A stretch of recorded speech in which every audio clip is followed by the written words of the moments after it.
अगले महीने केंद्रीय गृह मंत्री अमित शाह बिहार के दौरे पर जा रहे हैं। कार्यक्रम स्वामी सहजानंद सरस्वती की जयंती का है, लेकिन माना यह जा रहा है कि इस कार्यक्रम के बहाने नाराज चल रहे भूमिहार वोटरों को मनाने की कोशिश की जा रही है। आखिर बिहार की राजनीति में महज 5% की आबादी वाला भूमिहार समाज अचानक से सबसे ज्यादा चर्चा में क्यों है, ये लगातार सवाल उठ रहा है। पिछले साल सरस्वती पूजा का मौका था और पटना में उस रात एक हेलीकॉप्टर से जदयू अध्यक्ष लल्लन सिंह पूजा समारोह में शामिल होकर निकल रहे थे।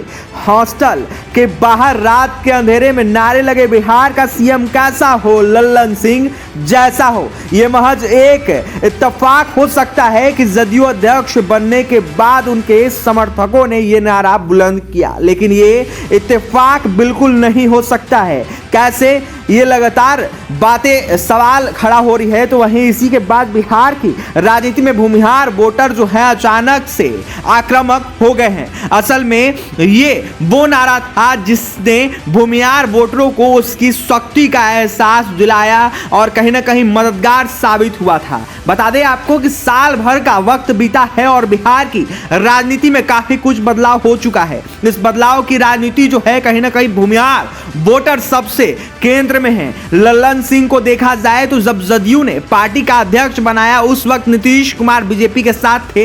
ये वो वक्त था जब बिहार बीजेपी की राजनीति में भूमिहार नेता जो है हाशिए पर चल गए थे। सियासत की जो है नजाकत को देखते हुए भांपते हुए तेजस्वी यादव ने A to Z का नारा दिया था और भूमिहार वोटरों पर डोरे डालने की शुरुआत की थी। 2022 की शुरुआत में ही बोचहा विधानसभा का उपचुनाव हुआ और भूमिहारों की जो है नाराजगी ने बीजेपी उम्मीदवार बेबी कुमारी को बुरी तरह से हरा दिया। ये वो चुनाव था जिसमें बीजेपी के 50 से ज्यादा विधायक और तत्कालीन मंत्री, दर्जन भर सांसद और केंद्रीय मंत्री बोचहा के गांव में घूम घूम कर नुक्कड़ सभाएं कर रहे थे। हर विधायक और मंत्री के पास एक पंचायत की जिम्मेदारी थी। राष्ट्रीय मीडिया की नजरें बोचहा के उपचुनाव पर थी। वहीं नतीजे आए तो बीजेपी बुरी तरह से हार गई। देखा जाए तो सुशील मोदी जैसे नेताओं में से कहीं ना कहीं देखा जाए तो बयान दिया करते थे कि भूमिहारों को लेकर पार्टी को फिर से सोचने की जरूरत है। ये बिहार की राजनीति में भूमिहारों के जो है प्रासंगिक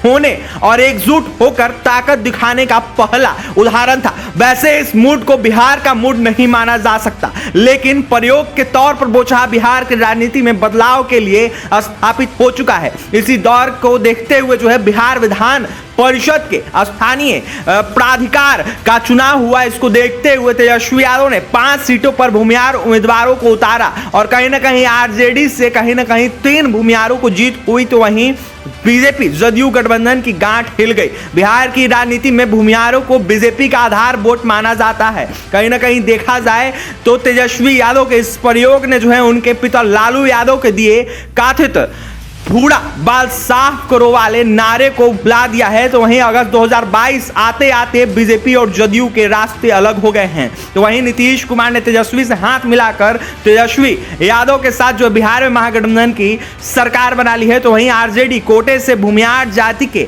एमएलसी कार्तिक कुमार को कहीं ना कहीं मंत्री बनाया गया था। हालांकि बाद में उन्हें इस्तीफा देना पड़ा, क्योंकि देखा जाए तो उन पर कहीं ना कहीं केस हुआ था और इसको देखते हुए उनको इस्तीफा देना पड़ गया। बीजेपी के लोग जो है लगातार बयानबाजी करते हुए नजर आते हैं। तो वहीं बीजेपी कहीं ना कहीं भूमिहार नेताओं को चुनने की कोशिश करेगी। बीजेपी को लग गया है कि जिस आधार पर वोट के दम पर उनकी पार्टी बिहार में स्थापित हुई है उससे ज्यादा दिन की जो है दूरी कहीं ना कहीं भारी पड़ सकती है। लिहाजा पार्टी ने जो है स्पीकर रहे भूमिहार जाति के विजय सिन्हा को नेता विपक्ष की कुर्सी दे दी है। मोकामा में उपचुनाव हुआ था जिस तरीके से जदयू से जो है तोड़कर भूमिहार जाति के नेता की पत्नी को बीजेपी ने अपना उम्मीदवार बनाया था। हालांकि बीजेपी मोकामा का चुनाव हार गई, लेकिन संदेश ये गया कि बीजेपी कहीं ना कहीं भूल सुधार में जुटी हुई है। बीते साल के अंत में कुर्नी में विधानसभा का उपचुनाव हुआ। बीजेपी से जो है दावेदारी भूमिहार नेता शशि रंजन की थी,